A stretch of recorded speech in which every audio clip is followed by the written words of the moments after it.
In the spring of 1834, somewhere in the rolling hills of central Virginia, a discovery was made that would forever change how we understand the depths of human evil. 47 children, ages ranging from 6 to 16, were found chained in a basement beneath what appeared to be an ordinary farmhouse. The children bore no resemblance to each other, spoke different languages, and when questioned, could only whisper one name through their tears: Mother Sullivan. The local sheriff's report, buried for over a century in the Henrico County archives, describes scenes so disturbing that 3 of the investigating officers resigned from duty within a week. What makes this case truly haunting isn't just the horror of what was found, but the chilling realization that Constance Sullivan had been operating her twisted enterprise for over 2 decades without detection. The children called her Mother, but the truth behind that title would prove far more sinister than anyone could have imagined. Before we continue with the story of the Sullivan family and their unspeakable secrets, I want to ask you something important. This channel isn't for everyone, only for the bravest souls who dare to confront the darkest chapters of American history. If you've made it this far, you're not like most people. You understand that some truths are too horrifying to ignore, no matter how much they disturb us. So hit that subscribe button and join our community of true mystery seekers. And tell me in the comments, what state are you listening from? Are you brave enough to hear stories like this from your own backyard? The question that haunted investigators then, and continues to perplex historians today, is how such a massive operation could have gone undetected for so long in a close-knit rural community. The Virginia of 1834 was a land caught between 2 worlds. The old plantation system still dominated the social landscape, while whispers of industrial change drifted down from the north. In this environment, the small farming community of Millbrook, a collection of perhaps 50 families spread across the gentle slopes of Henrico County, represented the typical American rural settlement of the era. Most residents farmed tobacco or corn, traded at Henderson's general store, and gathered for social events at the one-room schoolhouse that doubled as a community meeting hall. The Sullivan property sat on the outskirts of this community, a modest 2-story wooden farmhouse surrounded by nearly 200 acres of prime agricultural land. To any traveler passing along the dusty road that connected Millbrook to Richmond, the Sullivan farm appeared utterly unremarkable. The house itself, built in the Federal style popular during the 1810s, featured white-painted clapboard siding and a wraparound porch typical of Virginia architecture. A red barn stood 60 yards behind the house, with a chicken coop and smokehouse completing the typical farmstead layout. What made the Sullivan property unique wasn't visible from the road. Ezra Sullivan, who had purchased the land in 1809 with money inherited from his father's tobacco fortune, had spent considerable effort expanding the house's basement. While most Virginia homes of the period featured simple root cellars, the Sullivan basement extended far beyond the footprint of the house above. Local craftsmen remembered being hired for various excavation projects throughout the 1810s and 1820s, though none had seen the completed work. Ezra paid well and in cash, asking only that the workers focus on their assigned sections rather than the overall project. Constance Sullivan, Ezra's wife, had arrived in Millbrook in 1811 as a bride of 22. Neighbors remembered her as a handsome woman with dark hair and an unusually soft voice. She dressed simply but neatly, attended the Methodist church services when health permitted, and maintained a reputation for charitable works. When approached about contributing to community causes, Constance would inevitably explain that she and Ezra were already caring for several orphaned children from her family back in Pennsylvania. The arrangement, she explained, was temporary, just until suitable permanent homes could be found. This explanation satisfied the community's curiosity about the occasional glimpses of children around the Sullivan property. Mrs. Henderson at the general store would sometimes see a young face peering from the Sullivan wagon when Constance came to town for supplies. The children never spoke, but Constance would explain that they were shy, traumatized by the loss of their parents, and needed time to adjust to their new circumstances. The community, familiar with the tragedy of orphaned children in an era of high mortality rates, accepted these explanations without question. Thomas Henderson, who ran the general store, later recalled that Constance Sullivan was one of his most reliable customers. Every 2 weeks, she would arrive with a detailed list and enough cash to purchase substantial quantities of basic foodstuffs: flour, cornmeal, salt pork, molasses, and other staples. The quantities seemed large for a childless couple, but when Thomas mentioned this, Constance would remind him about the orphaned children. She also purchased unusual amounts of basic medicines, explaining that children from poor circumstances often arrived with various ailments that required treatment. The Sullivan farm operated on a schedule that puzzled some neighbors. While most farming families rose with the sun and worked until dusk, activity at the Sullivan property often continued well into the evening. Lights could be seen in the farmhouse windows at unusual hours, and the sound of hammering or construction work sometimes echoed across the fields during the night. When asked about these activities, Ezra would explain that he was making improvements to accommodate the growing number of children in their care. Dr. Marcus Whitfield, the traveling physician who served the Millbrook area, remembered being called to the Sullivan farm on several occasions during the 1820s and early 1830s. Each time he was told that one of the orphaned children had fallen ill and needed medical attention. However, Dr. Whitfield was never permitted to examine the children directly. Instead, Constance would describe the symptoms and request specific medications. When the doctor insisted on seeing his patients, Constance would explain that the children were too frightened of strangers, too traumatized by their experiences to allow examination by unfamiliar men. The deception was so complete that even the local pastor, Reverend Samuel Matthews, believed in the Sullivan family's charitable work. During his occasional visits to the farm, Reverend Matthews would praise Constance and Ezra for their Christian compassion in caring for so many unfortunate children. He offered to help find permanent homes for the orphans, but Constance would always explain that she was already in correspondence with relatives in Pennsylvania who would eventually take the children. The process, she assured him, simply required patience and careful arrangement. What none of the community members realized was that Constance Sullivan had been perfecting her deception for over 2 decades. The orphaned children were not temporary residents awaiting placement with loving families.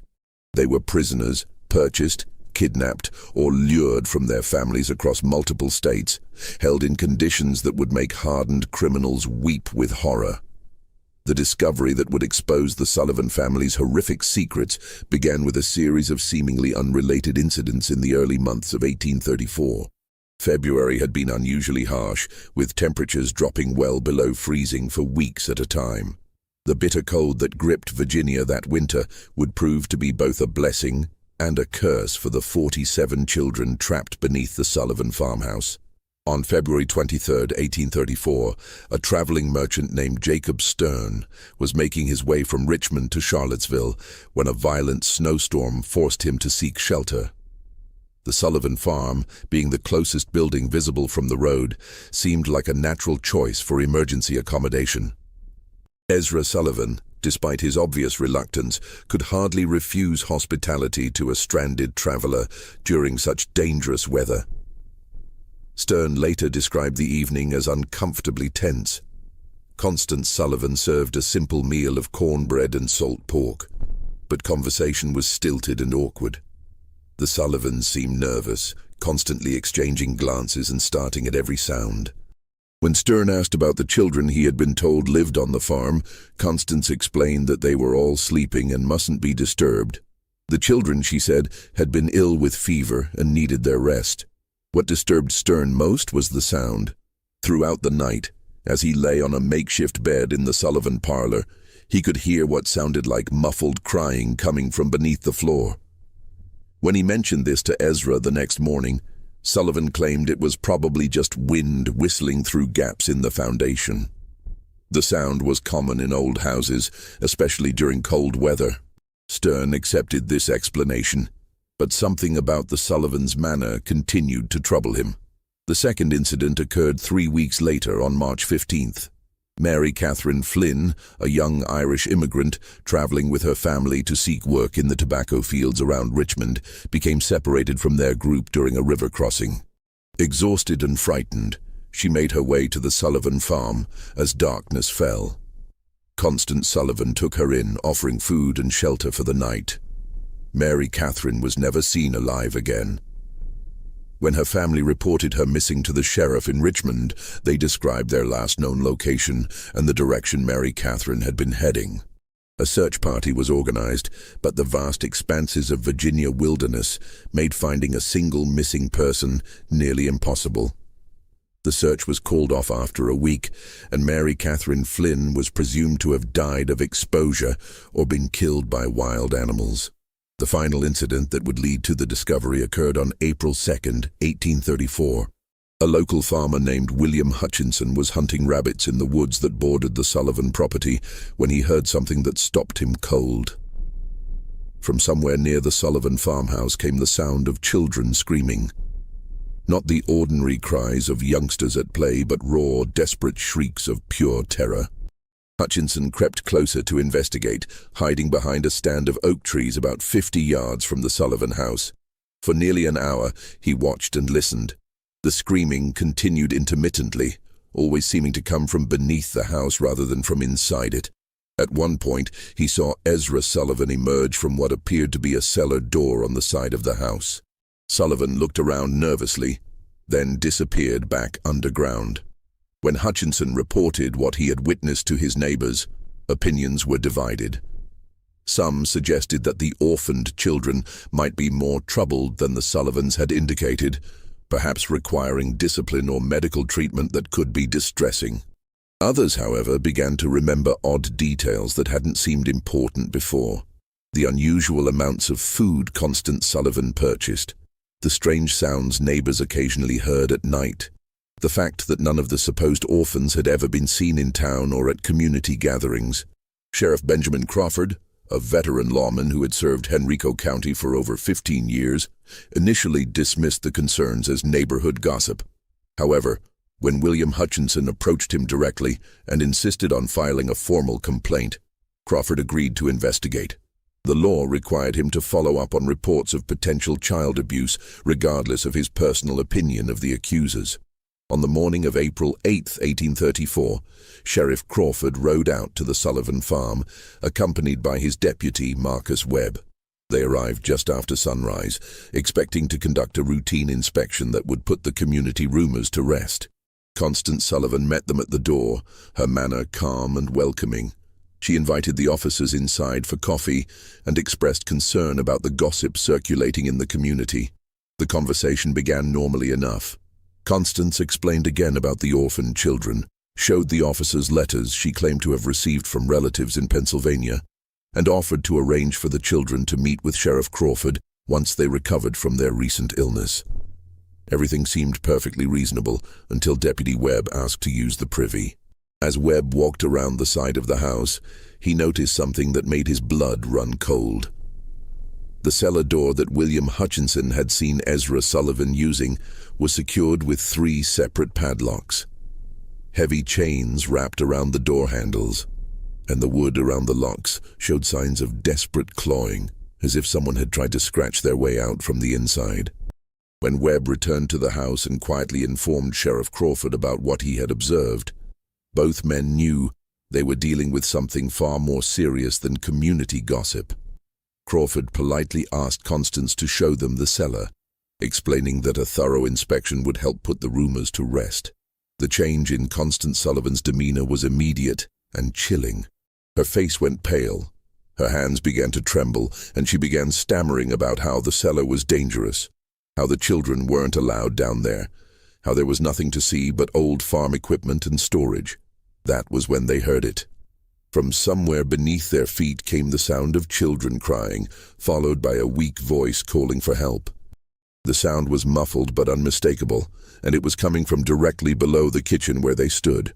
The immediate aftermath of that first discovery would haunt Sheriff Crawford for the rest of his life. When he and Deputy Webb forced open the cellar door, the stench that rose from the darkness below was overwhelming. A mixture of human waste, unwashed bodies, and something else that Crawford later described as the smell of despair itself. The basement that Ezra Sullivan had spent over 2 decades constructing was a masterpiece of calculated cruelty. The main chamber stretched far beyond the footprint of the house above, extending into the earth like an underground warren. Stone walls, carefully mortared and designed to muffle sound, created a series of interconnected rooms. The largest chamber, directly beneath the kitchen, housed most of the children. They were chained to iron rings embedded in the stone walls, each child secured by shackles around their ankles. The chains were long enough to allow movement within a small area, but prevented any possibility of escape. The children ranged in age from approximately 6 to 16 years old. They were emaciated, their clothes reduced to rags, their bodies bearing the marks of prolonged neglect and abuse.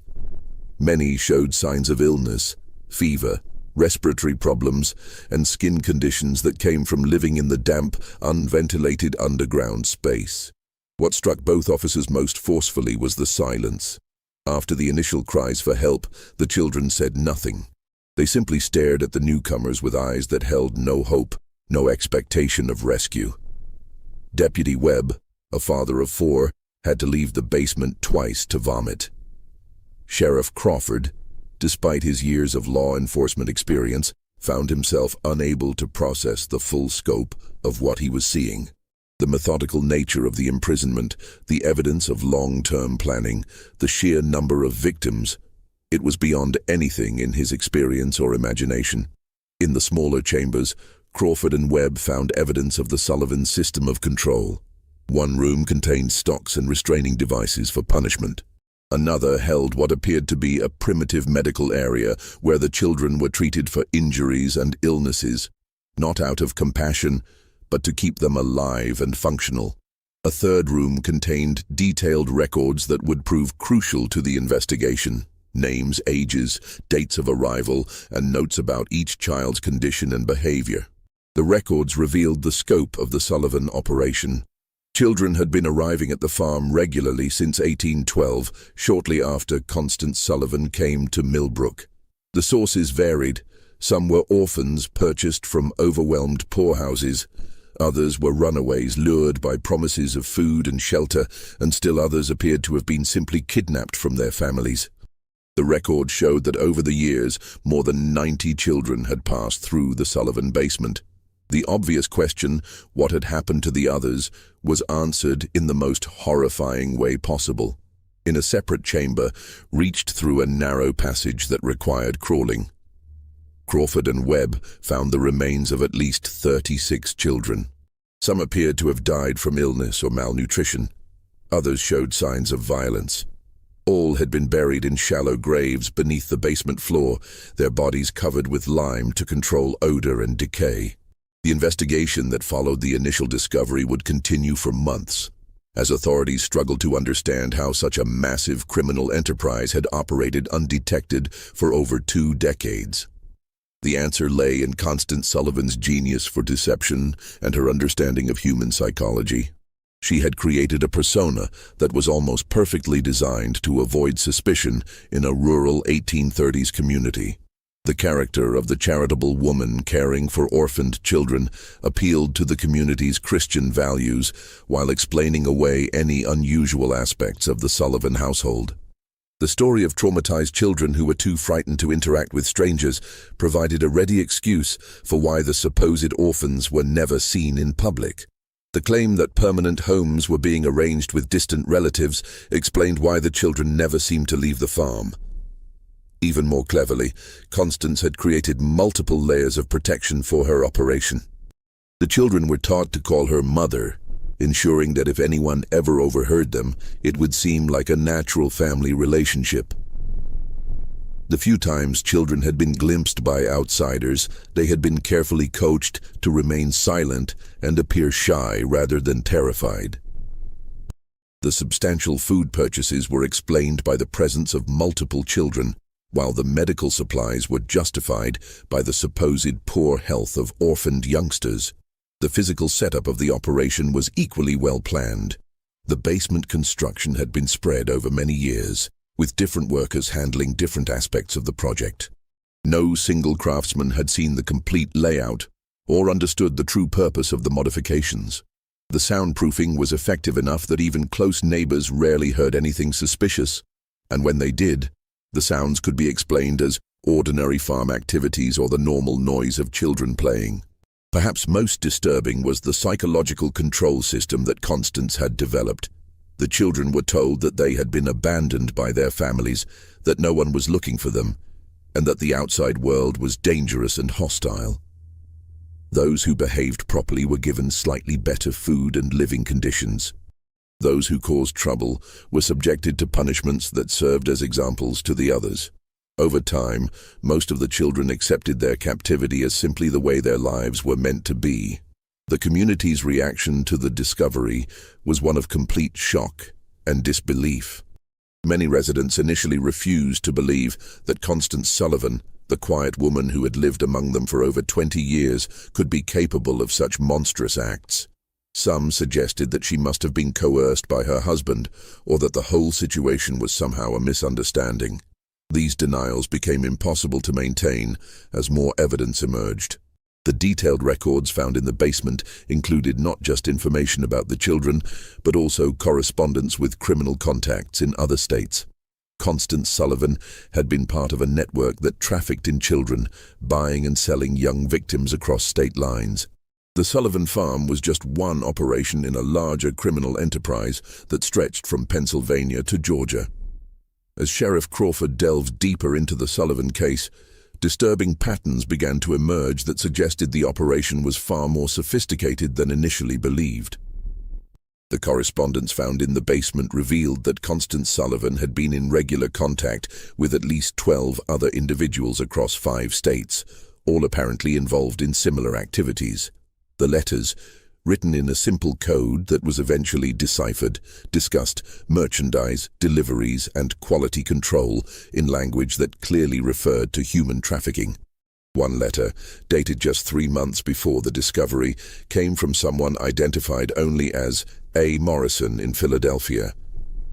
Morrison wrote that he had 6 new items of varying ages and conditions that would be suitable for your requirements.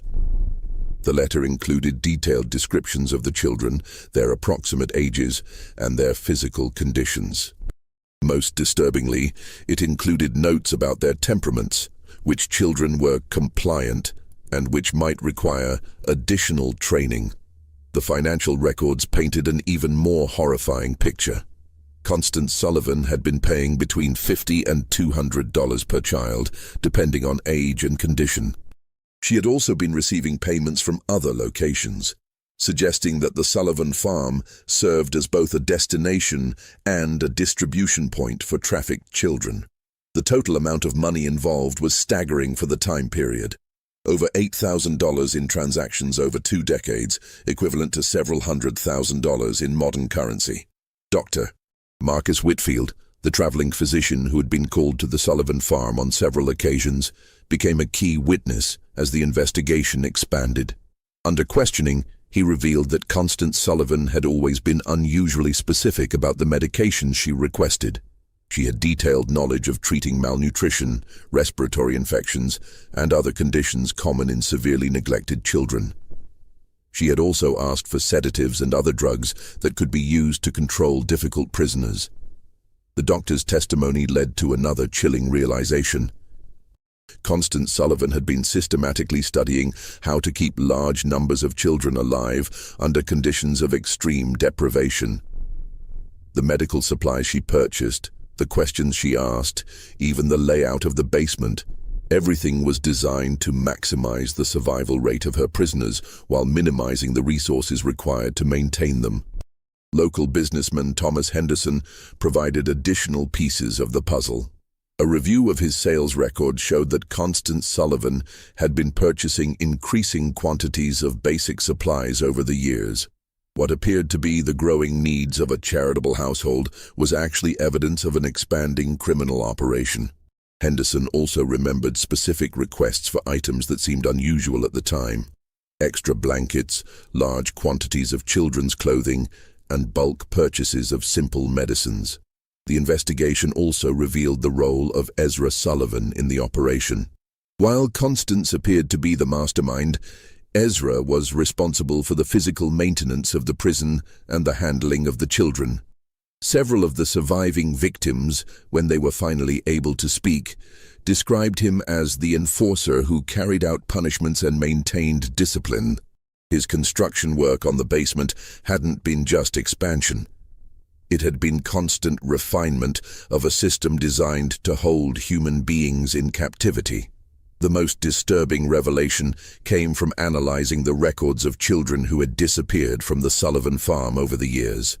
The ledgers showed that some children had been transferred to other locations, suggesting a network of buyers and sellers across multiple states. Others had been marked as unsuitable or problematic, entries that corresponded with the remains found in the basement burial chamber. The scope of the investigation expanded as authorities in other states began examining their own unsolved disappearances. Missing children reports from Pennsylvania, Maryland, North Carolina, and South Carolina showed disturbing similarities.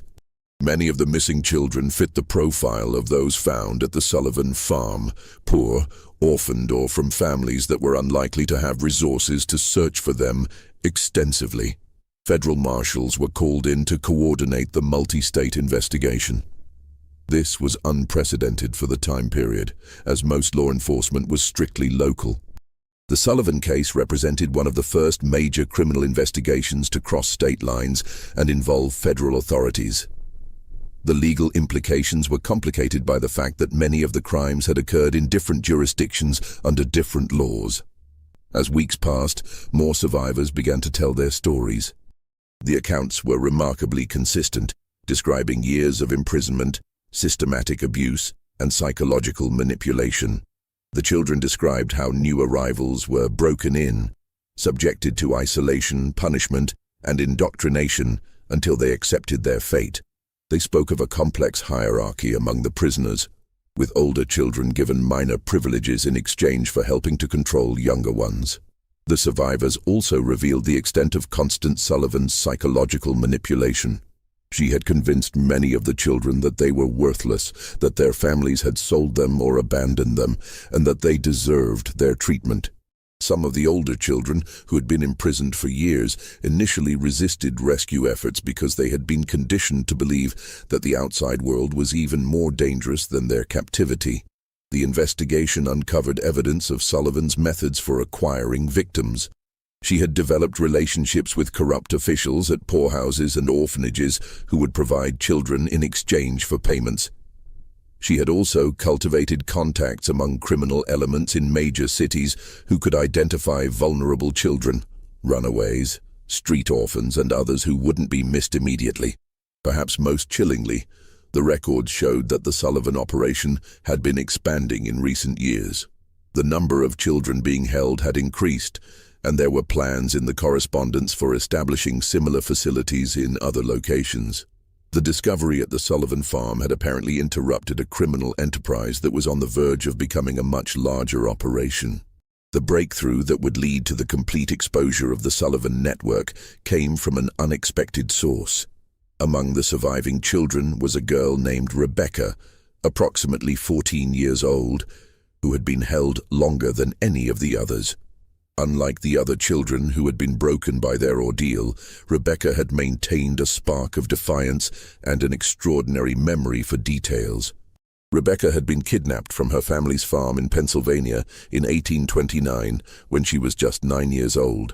She remembered everything about her capture: how a woman claiming to be a distant relative had arrived at their farm, how she had been lured away with promises of sweets and a ride to town, how she had awakened chained in the Sullivan basement.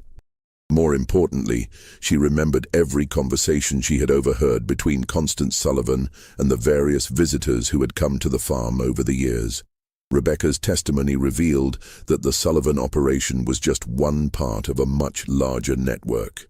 She had heard Constance discussing other farms, other locations where children were being held. She remembered names, dates, and details about shipments of children being moved between different facilities. Her information provided law enforcement with their first comprehensive picture of the scope of the criminal enterprise. The most significant revelation came when Rebecca described a visit that had occurred just 2 weeks before the discovery. A well-dressed man had arrived at the farm in an expensive carriage, accompanied by 2 other men. Rebecca had been selected, along with 3 other children, to be inspected by the visitors. The man had examined them carefully, checking their teeth, their muscle tone, and their general health like a buyer evaluating livestock. The visitor had ultimately decided not to purchase any of the children, complaining that they were too damaged for his purposes. However, he had left behind a letter containing detailed specifications for the type of children he wanted to purchase. The letter, which was found among Constance Sullivan's papers, described requirements for children of specific ages, physical characteristics, and temperaments. The language was cold and businesslike, discussing human beings as commodities to be bought and sold. The letter was signed H. Blackwood and included a return address in Charleston, South Carolina. When authorities investigated, they discovered that Henry Blackwood was a wealthy plantation owner who had been purchasing children for years, ostensibly as household servants, but actually for purposes that the investigation would reveal to be even more sinister than the Sullivan operation. The Blackwood connection opened up an entirely new dimension of the case. Southern plantation owners, it appeared, had been using the child trafficking network to acquire workers who would be completely under their control. Unlike enslaved people who had some legal protections and whose disappearance might be noticed, trafficked children could be worked to death with no legal consequences. They had no families to search for them, no legal status to protect them, and no hope of escape. The investigation of the Blackwood connection revealed that several other prominent Southern families had been involved in similar purchases. The children were being used not just as laborers, but as subjects for medical experiments, as targets for violent entertainment, and for purposes that the investigators found too disturbing to document fully in their official reports. As the scope of the criminal network became clear, the investigation faced increasing resistance from powerful interests. Several of the families involved in purchasing children had significant political connections and substantial resources to protect themselves. Threats began to be made against investigators, witnesses, and even the surviving children. Sheriff Crawford received anonymous letters warning him to drop the investigation. Deputy Webb was attacked by unknown assailants while walking home from work. Dr. Whitfield found his medical practice suddenly boycotted by several prominent patients. The pressure was clearly designed to intimidate law enforcement and prevent the full extent of the network from being exposed. The situation became even more dangerous when one of the surviving children, a boy named Timothy, who had been providing crucial testimony, disappeared from the temporary shelter where he was being housed. A search was conducted, but Timothy was never found. The message was clear: those who cooperated with the investigation would face severe consequences. Despite the intimidation, the investigation continued. Federal marshals provided additional security for key witnesses and investigators. The surviving children were moved to more secure locations, and armed guards were posted at the Sullivan farm to protect the physical evidence. The case had become a test of whether the American legal system could function when confronted with crimes involving wealthy and powerful perpetrators. The pressure reached its peak when Constance Sullivan herself was found dead in her jail cell.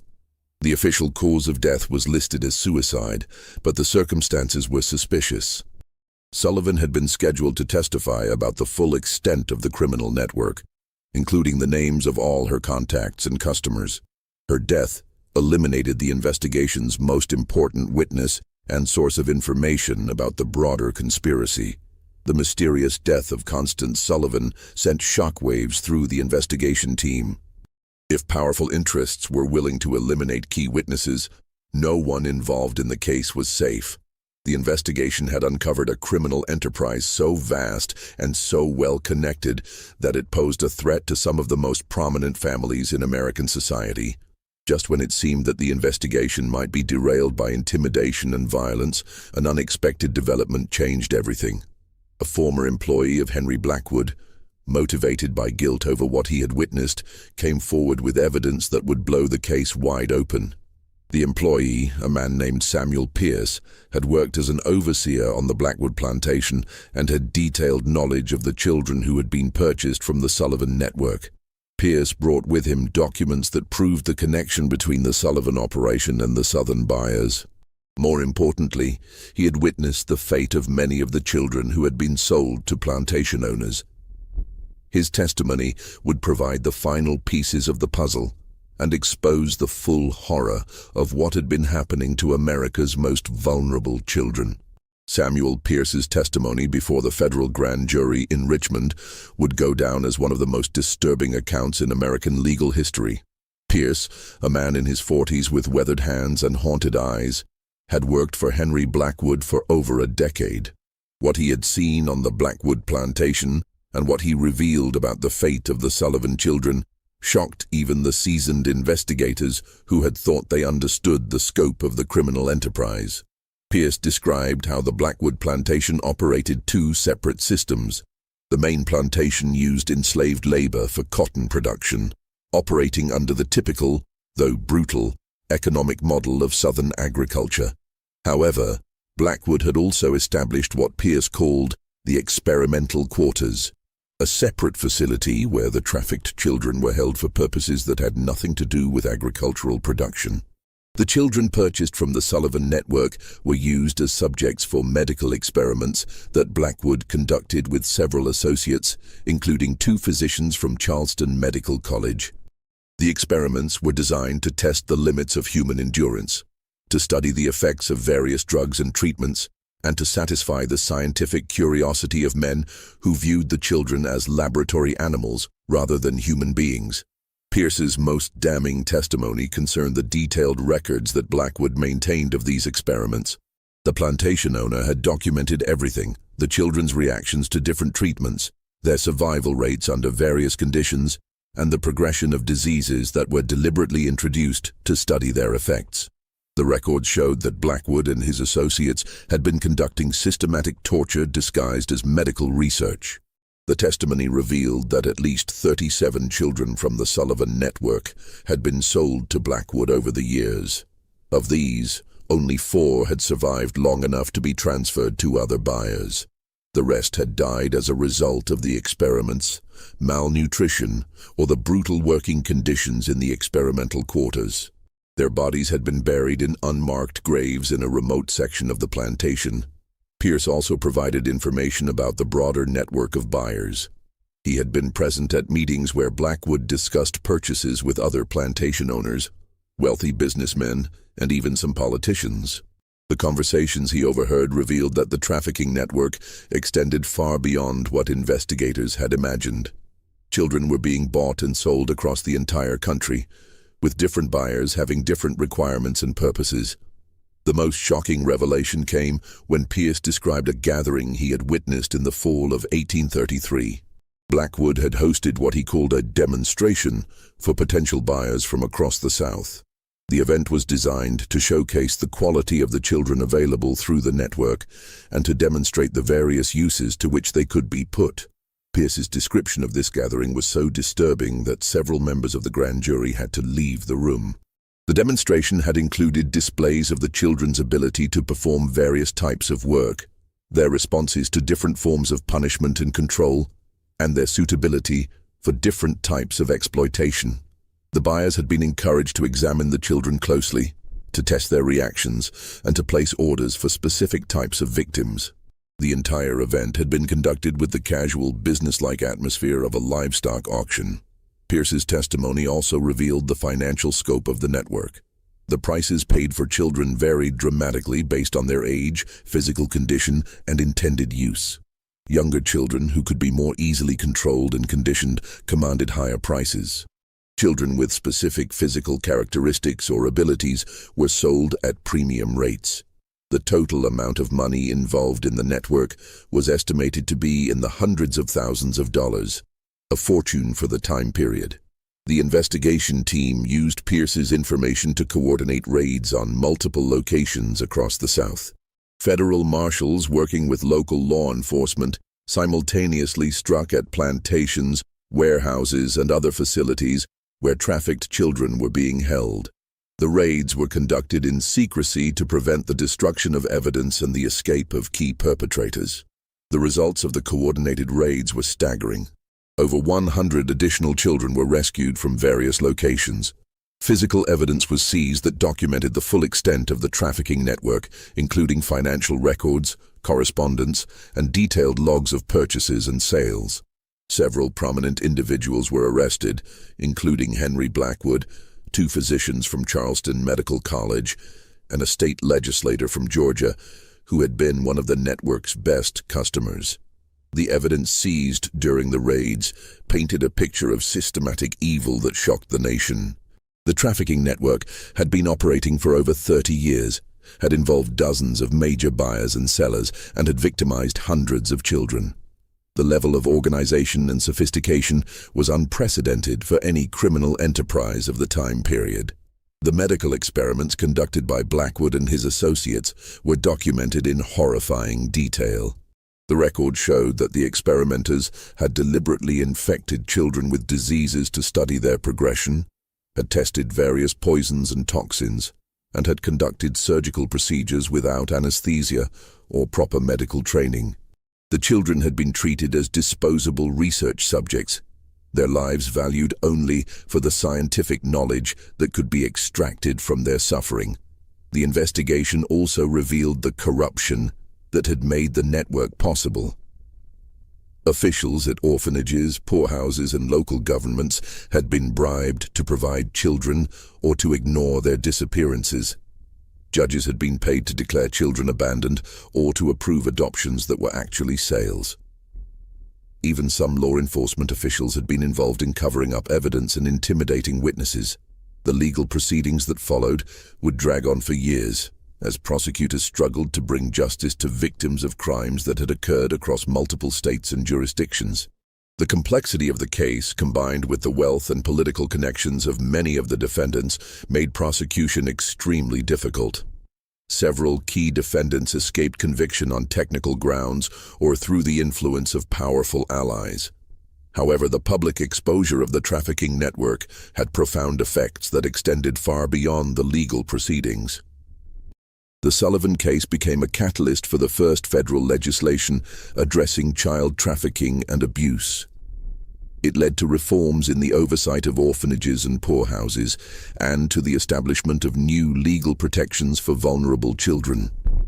The final resolution of the Sullivan case would take nearly 5 years to complete, but its impact on American society was immediate and profound. The public reaction to the revelations was one of horrified fascination mixed with a determination to prevent such atrocities from happening again. Newspapers across the country covered the story in unprecedented detail, with many publications dedicating entire issues to the investigation's findings. The surviving children faced a long and difficult path to recovery. Most had been held for years and had no memory of life before their captivity. The 47 children rescued from the Sullivan basement required extensive medical treatment, psychological care, and patient work to help them readjust to normal human interaction. Many never fully recovered from their ordeal, carrying physical and emotional scars for the rest of their lives. Rebecca, the 14-year-old girl whose testimony had been crucial to exposing the broader network, became something of a celebrity as news of her courage spread.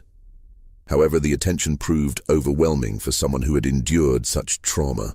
She was eventually placed with a Quaker family in Pennsylvania who provided the quiet, supportive environment she needed to heal.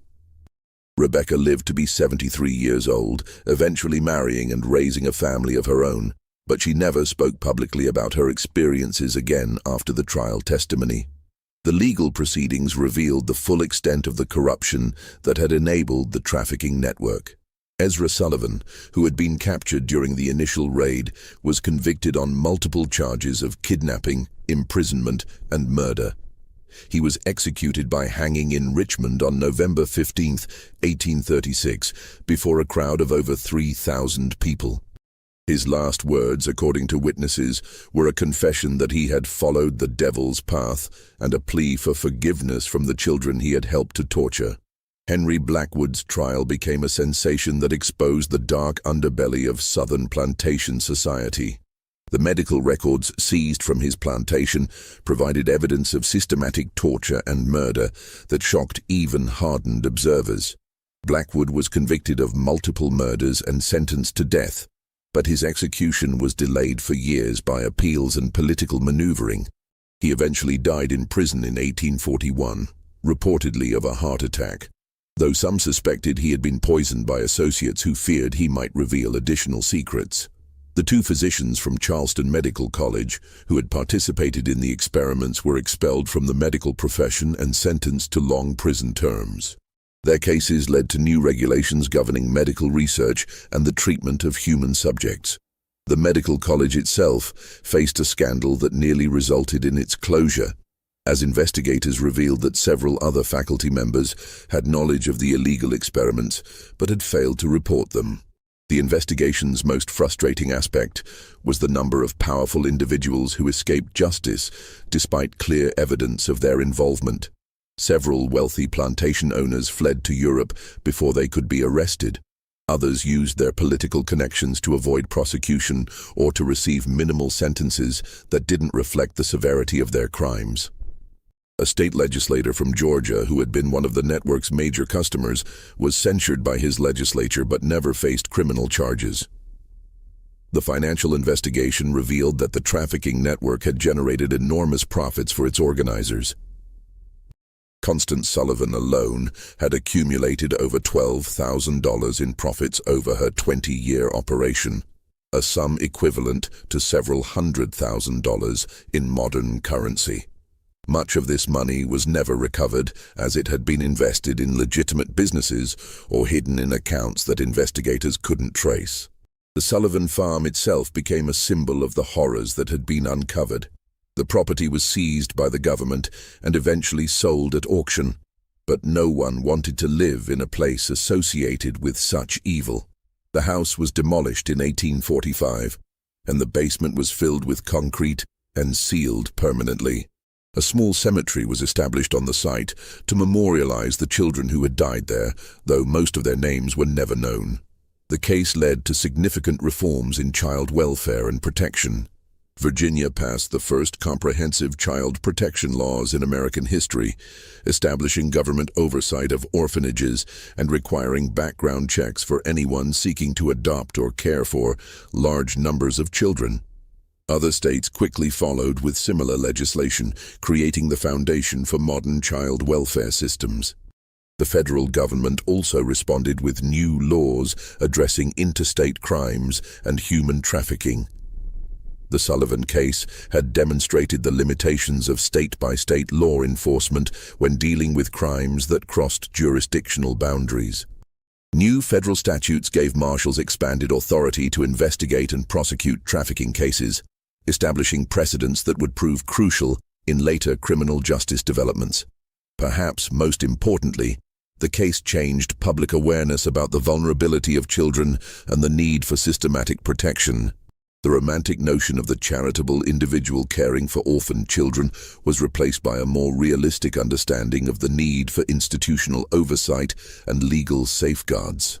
The phrase, "another Sullivan case," entered common usage as a warning about the potential for abuse in situations involving vulnerable children. Dr. Marcus Whitfield, the physician who had unknowingly enabled the Sullivan operation through his medical consultations, dedicated the rest of his career to child welfare. He established free clinics specifically for orphaned and abandoned children, and became an advocate for reforms in medical practice that would prevent physicians from being manipulated by criminals. His later writings on medical ethics were influenced heavily by his experience with the Sullivan case. Sheriff Benjamin Crawford, who had led the initial investigation, was promoted to federal marshal and spent the rest of his career pursuing similar cases. He became one of the first law enforcement officials to specialize in crimes against children, developing investigative techniques and procedures that would be used for decades.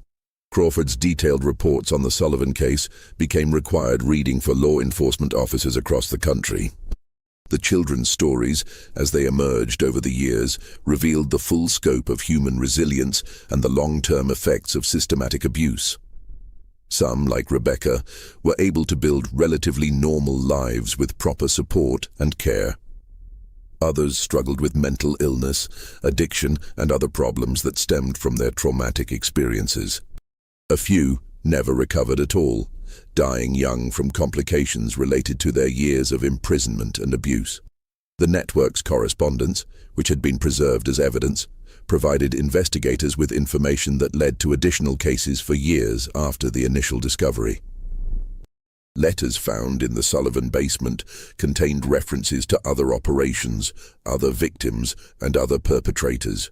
Some of these leads resulted in successful prosecutions, while others led to dead ends or situations where too much time had passed to gather sufficient evidence. One of the most haunting aspects of the case was the realization that the Sullivan operation had been just one part of a much larger system of exploitation that had existed largely undetected for decades. The investigation revealed that similar networks had operated in other parts of the country, that children had been bought and sold like commodities throughout American history, and that the legal and social systems had been inadequate to protect the most vulnerable members of society. The case also highlighted the role of community responsibility in preventing such atrocities. The residents of Millbrook, who had lived for 20 years next to one of the most horrific crime scenes in American history, struggled with guilt and self-examination. How had they failed to see what was happening?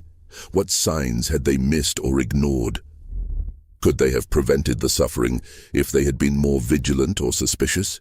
These questions led to broader discussions about the obligation of communities to watch out for their most vulnerable members. The Sullivan case became a cautionary tale about the dangers of accepting explanations without investigation, of respecting privacy when that respect enabled abuse, and of assuming that respectable appearances guaranteed moral behavior. The legacy of the Sullivan case extended far beyond the immediate legal and social reforms it inspired. The detailed documentation of the investigation, including the correspondence, financial records, and testimony, became an invaluable resource for understanding the history of crime and exploitation in America. Historians, criminologists, and social reformers would study the case for generations, using it to understand how systematic evil could flourish in apparently normal communities.